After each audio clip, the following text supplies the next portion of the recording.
Chapter 11. Do I want a normal life? Sophia was still trembling when she stepped into her apartment, the familiar space offering little comfort. She leaned against the door, her chest rising and falling with deep, uneven breaths. The terror she had felt in the park lingered, raw and consuming, refusing to dissipate. She moved to the kitchen on autopilot, her hands fumbling as she prepared a cup of hot tea. The routine was meant to soothe her, the warm liquid calming the trembling in her body. But as she sat at the small table, cradling the mug in her hands, her thoughts raced. My usual routine, she murmured, her voice barely above a whisper. Would she ever be able to go back to it? For years, Sophia had crafted a life of quiet contentment. She taught a subject she loved, reveling in the opportunity to share her passion with eager students. Her apartment, modest but comfortable, was one of the few places she could see as it truly was, a rare privilege in a society built on augmented illusions. She didn't have many friends, and no one particularly close, but she was fine with that. She valued her solitude, her walks in the park, her books. In those quiet moments, she believed she had found what she was looking for: peace. And yet, there was a part of her existence that never quite settled into that idyllic reality. A shadow lingered in the corners of her soul, restless and unyielding. It whispered to her, reminding her of truths she tried to bury. The hunger to escape the system, to fight it, had never fully disappeared. No matter how hard she tried to suppress it, it remained, a flickering ember refusing to be extinguished. Sophia's childhood had been anything but peaceful. It was marked by tragedy, fear, and the kind of scars that never truly fade. She was 7 years old when she witnessed the execution of her parents. The memory was etched into her mind in horrifying clarity, their lifeless bodies crumpling to the ground, the cold eyes of the officers who had carried out the act. Her parents had been professors at the very college where she now worked. They were passionate, principled people who believed in a better future, a future free from the suffocating grip of the system. But their defiance came at a cost. In secret, her parents had organized meetings among a small group of trusted colleagues, all equally disillusioned with the corporate regime. They had developed a clever system to communicate their dissent.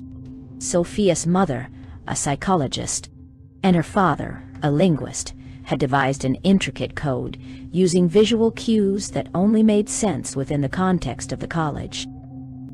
To any outsider reviewing the surveillance footage from their contact lenses, the meeting seemed innocuous, discussions about improving college facilities or enhancing academic programs. But to the initiated, the words carried hidden meanings, a quiet rebellion woven into their conversations. Her parents were careful, almost obsessively so. Only those who had worked at the college for years, who had demonstrated genuine empathy and altruism, were invited to join. Sophia's mother had even created a covert psychological test to vet potential members, a subtle assessment designed to weed out infiltrators and detect false kindness. The system worked well, uncovering those who feigned trustworthiness. But no test was infallible. One day, the fire they had been playing with consumed them. Someone they trusted, someone they had welcomed into their circle, had betrayed them. The authorities descended on them with swift, merciless efficiency. Sophia had been hiding in a storage closet when it happened, peeking through a sliver in the door as her parents were dragged into the courtyard. She had clamped her hands over her mouth to stifle her cries. But the image of her parents' execution burned into her memory. Their fight for a better future ended in blood and silence, leaving Sophia alone in a world that punished those who dared to dream. The betrayal came from someone they trusted, Gianna Davis. A third-year psychology student at the time, Gianna had seemed like the perfect addition to their clandestine meetings. She had a sterling reputation, built on years of volunteering in social programs and aiding those in need. Gianna had passed the psychological test with flying colors, her responses reflecting an impeccable understanding of empathy and compassion. But Gianna's brilliance masked a terrifying truth. She was a fully functional psychopath. Her extraordinary intelligence had allowed her to mimic empathy with such precision that no one suspected a thing. She was incapable of genuine human connection, but she knew exactly how to fake it. The betrayal came swiftly and without warning. Sophia's parents had invited her to her first meeting, a quiet gathering where ideas were exchanged under the veil of coded language. But that had been enough for Gianna to report them to the authorities. That night, as Sophia lay in bed, the world she knew was torn apart. The police breached their home with ruthless efficiency. Officers stormed the house, their faces cold and impassive as they read out the charges. The sentence, they declared, had already been handed down. There would be no trial, no chance for defense. Sophia's parents didn't resist. They simply stood tall, holding each other's hands as they were led into the living room. The officers showed no hesitation. Raising their semi-automatic weapons, they unleashed a hail of bullets, executing Sophia's parents in front of her. Sophia's screams echoed through the house, her small body trembling as she cowered in a corner. But her horror was magnified by the officers' twisted smiles. They were enjoying it, the act of ending two lives in cold blood. Something inside Sophia shattered that night. A part of her that had once been whole, innocent, was irreparably broken. For 2 years, Sophia didn't utter a single word. The media painted her parents as dangerous radicals, enemies of the state who sought to destroy the fabric of their perfect society. Sophia, now an orphan, became a cautionary tale, a living symbol of what awaited the children of dissenters. She was sent to one of the city's harshest orphanages, a place where cruelty was policy. The food was barely edible, the rooms cold and unwelcoming, and the strict religious staff saw punishment as a form of salvation. The orphanage used Sophia as an example, a constant reminder of the dangers of deviating from the system's approved message.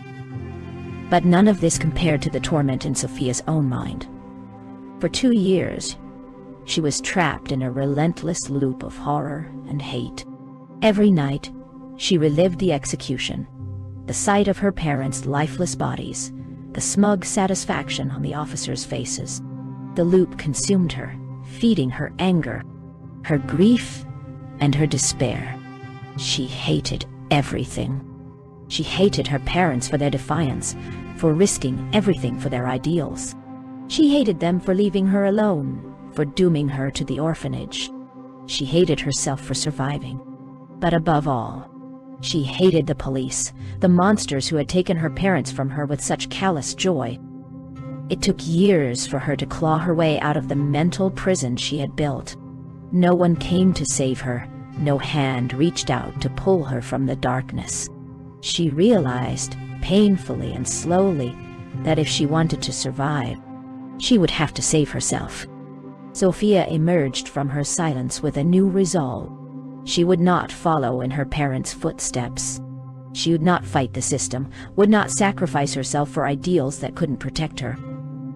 She decided to adapt, to blend in, to embrace the system as much as she needed to in order to live a quiet, simple life. She buried her anger, her hatred, and her pain, locking them away in the darkest corners of her mind. Sophia threw herself into her studies with single-minded determination.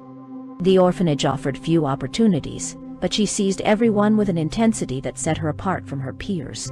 While the other children accepted their bleak reality, Sophia focused on building a future, using knowledge as her shield and weapon. Her relentless effort paid off.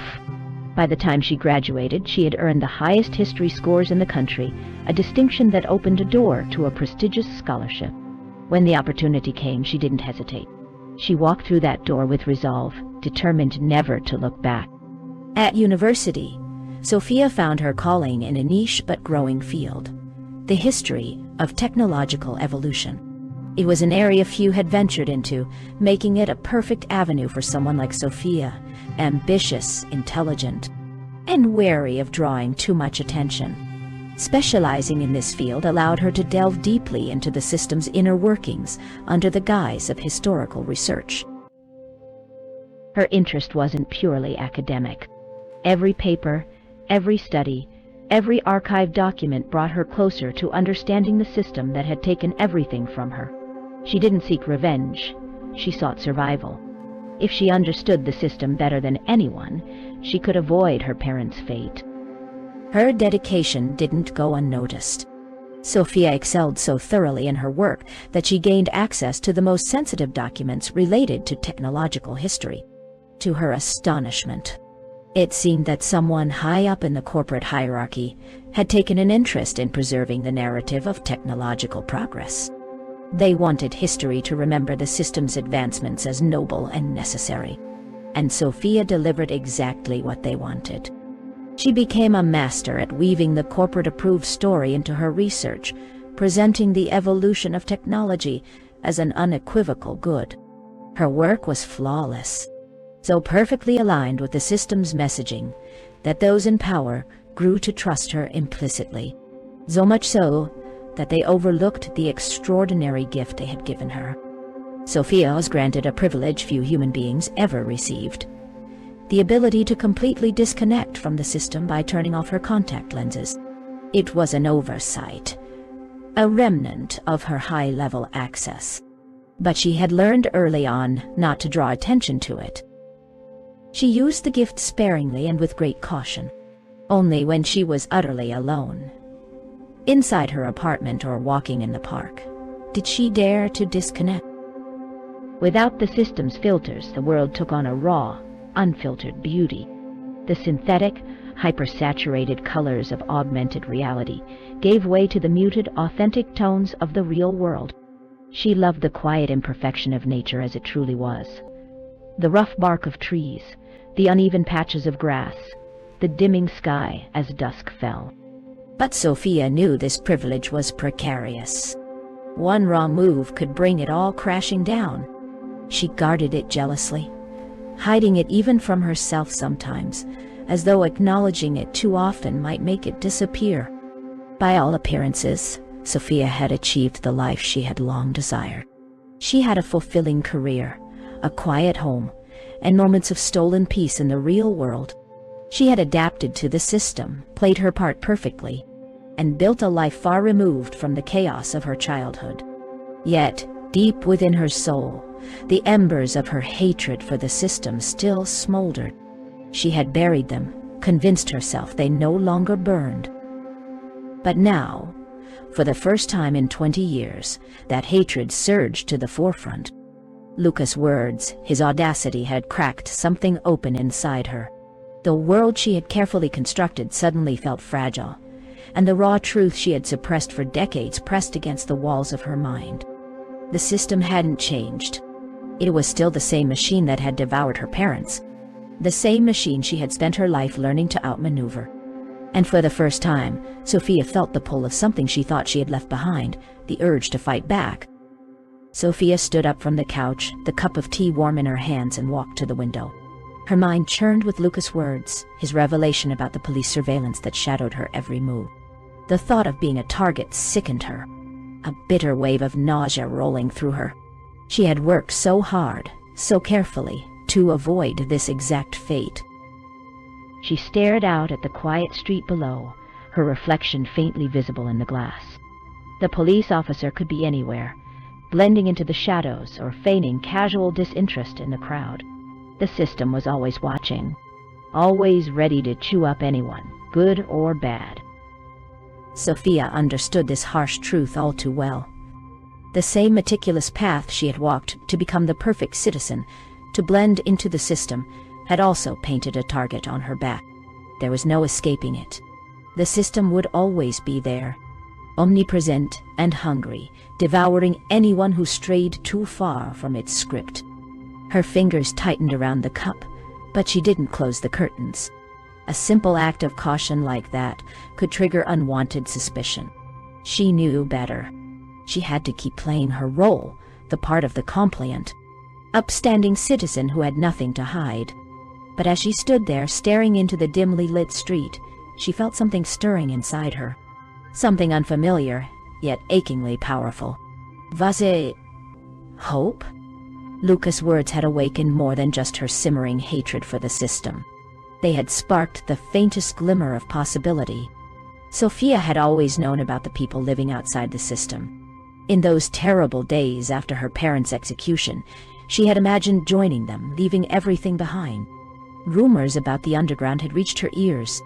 Whispers of communities untouched by the surgical implants, where people lived free from the system's oppressive gaze. Those born into the underground were spared the contact lens procedure, their freedom protected from birth. But there were also those who had once been part of the system, people who had chosen to remove their lenses. The thought sent a shiver down her spine. Removing the implants often came at a steep price. Blindness, irreversible damage, even death. Yet some had survived, their sight intact, emerging as true rebels in a world of submission. Sophia had never had the courage to take that step, even in her darkest moments. She couldn't bear the risk, the pain, the unknown. But that didn't stop the pang of envy she felt for those who had. They didn't have to act, didn't have to perform for a society that demanded perfection while delivering none of it. That night, sleep evaded her. She lay in bed, staring at the ceiling, her thoughts a relentless tide pulling her in different directions. The internal struggle she had buried for years refused to stay hidden. It had stepped forward, louder and more urgent than ever. But now, it wasn't just anger and grief that filled her. There were new elements in the mix, new factors she couldn't ignore. She wasn't alone anymore. Lucas' presence, his words, had shifted something fundamental in her understanding of the world. And he had spoken of payback. The idea took root, unbidden but powerful. For years she had fought to keep her hatred contained, to smother the fire before it consumed her. But now, that fire burned brighter than ever. What if she could fight back? What if she could wipe away the smug smiles of the officers who had killed her parents? What if she could stop others from enduring the same pain, the same loss? Her heart pounded as the thoughts grew louder, more insistent. The system had taken everything from her. It was time to take something back. That night, Sophia didn't sleep.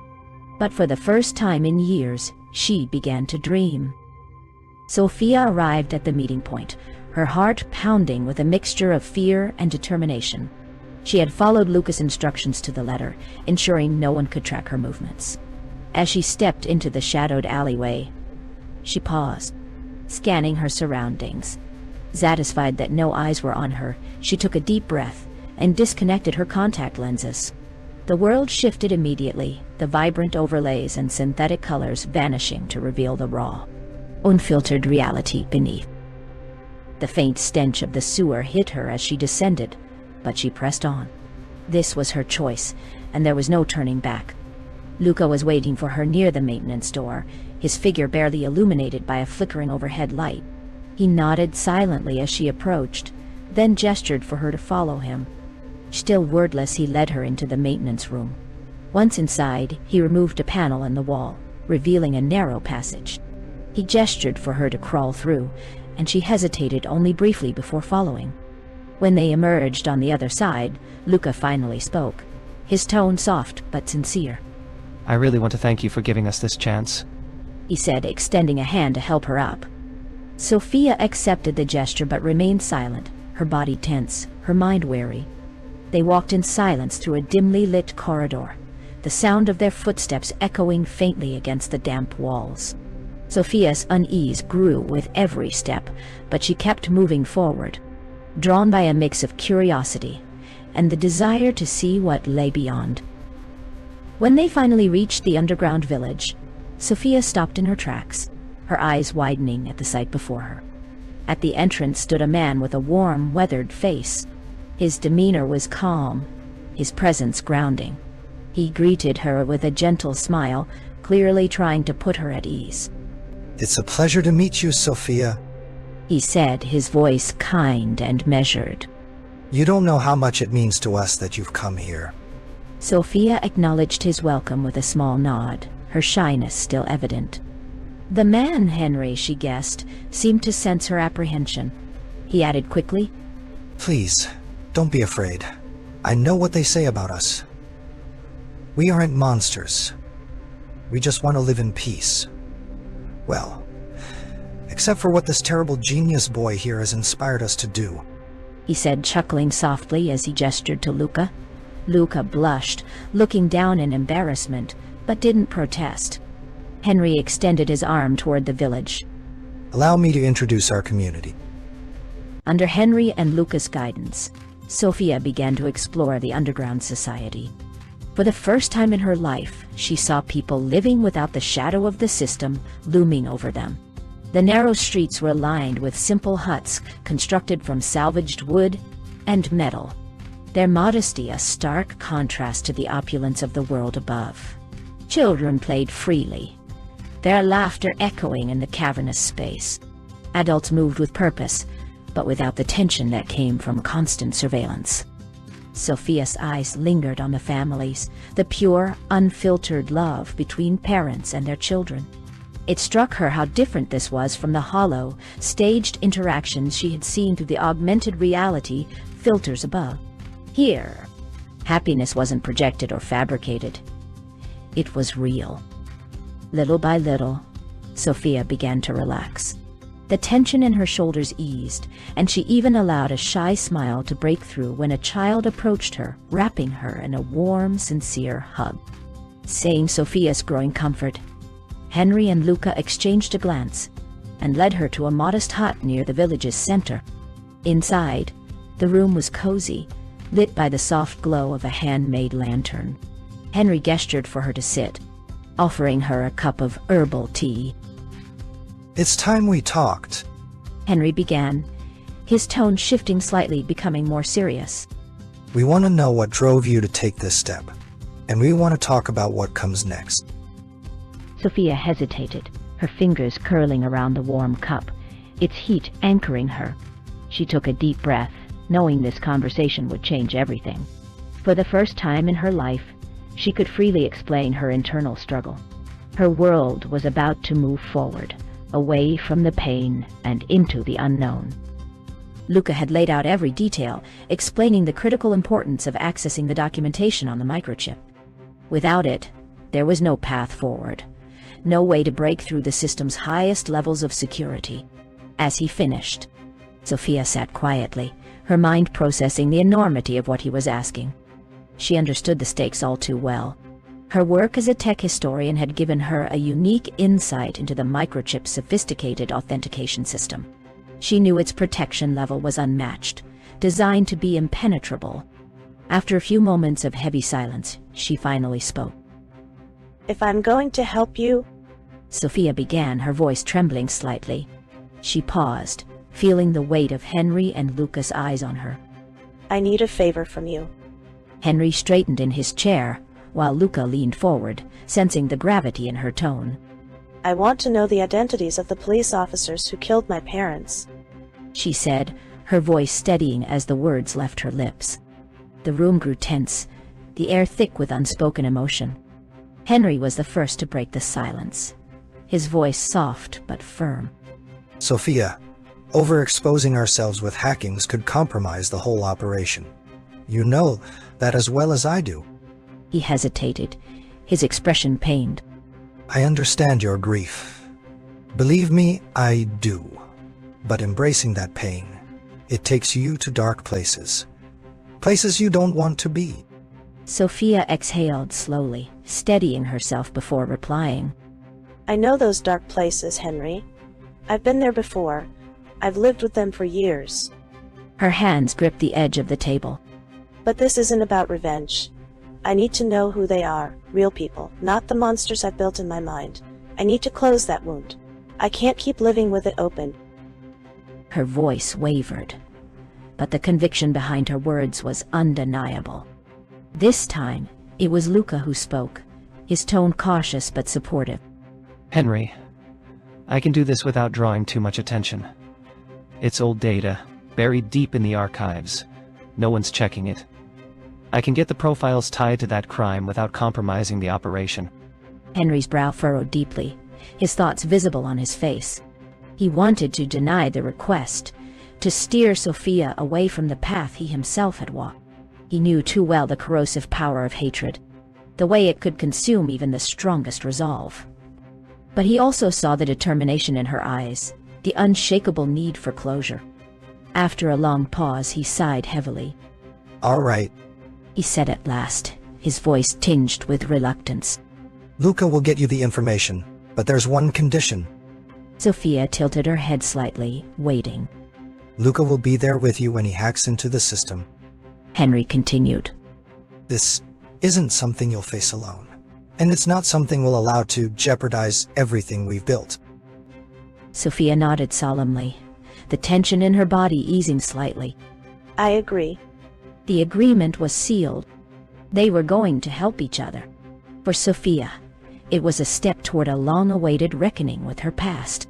For Luca and Henry, it was the foundation of a fragile but vital partnership. The stakes were higher than ever, but for the first time, they faced them together. The cybercafe was quiet, its labyrinth of private cabinets dimly lit. Sophia entered cautiously, her contact lenses disconnected as instructed. She made her way through the maze, her heart heavy with apprehension but steady with determination. Inside the cabinet, Luca was already seated, his camouflage loop active, ensuring they were invisible to any surveillance the system might have in place. He glanced up as she entered, acknowledging her with a brief nod. They exchanged no words, only a simple, inconspicuous Hide. Neither dared risk saying anything aloud that could be recorded or traced. Sophia sat in the chair Luca had prepared for her and gave him a silent nod, signaling him to proceed. Luca worked quickly, his fingers gliding over the keyboard with practiced precision. It didn't take long for him to access the records of the crime. There was plenty of information, more than either of them expected. Mass media coverage of the incident had been extensive, a carefully curated narrative designed to vilify Sophia's parents. He filtered through the sensationalized reports, digging deeper until he reached the police files. There, hidden beneath layers of bureaucracy and propaganda, was the truth. The first revelation struck Sophia like a blow. Gianna Davis, the young woman her parents had trusted, had been a collaborator from the beginning. Reality Labs had a recruitment program to infiltrate collaborators into every layer of society. Gianna was one of their younger operatives, recruited because of her psychopathy and her ability to fake emotions flawlessly. Sophia's hands tightened in her lap as she read the cold clinical report Gianna had written about her parents. Every word dripped with calculated detachment, reducing her parents to mere subjects, obstacles to be eliminated. The final recommendation in Gianna's report was brutal and unflinching. Extermination of the subjects is advised. The file was marked with a green authorization stamp from a judge. Luca highlighted the judge's profile for Sophia to see. A mother of 3 at the time, now a grandmother, respected and celebrated in society. Sophia's parents' fates had been sealed in seconds. Their trial, nothing more than a cursory acknowledgement of Gianna's recommendation. Sophia's vision blurred as tears welled in her eyes. Luca noticed her pain and placed a hand gently on her shoulder. She looked at him, her expression a mix of gratitude and raw determination. "Keep going," her eyes seemed to say.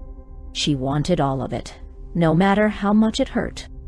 Luca continued, pulling up the records of the police squad dispatched to execute her parents. The squad had consisted of 4 officers, 3 men, and 1 woman.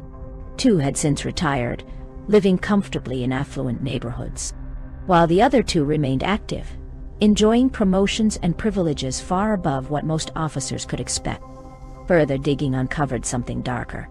All 4 officers had been implicated in a drug money laundering operation years ago. The charges had been dropped, swept under the rug by someone high in the police hierarchy. Sophia read the details in silence, her tears flowing freely now. She cried quietly, her body shaking as she tried to contain the storm inside her. For those responsible, the murder of her parents had been nothing more than a routine task. A day's work. A job they had relished. Luca paused, then typed a message on the screen for Sophia to read. I can make the records public anonymously. The mass media will eat this up. They'll destroy them. Sophia's gaze lingered on the words, her heart aching with the weight of the choice before her. Lucas' offer was tempting. He could expose them, ruin their lives, and give her the vengeance she had craved for so long. But then she thought of the bigger picture. She thought of the system, the machine that had orchestrated all of this, that continued to grind countless lives into dust. Destroying 4 corrupt officers wouldn't change the world. It wouldn't stop another child from enduring what she had endured. She met Lucas' eyes, her expression resolute. No. She said softly. Her voice was steady now, the trembling gone. Luca blinked in surprise but didn't argue. He could see it in her face. Something had shifted. I'm going to help you.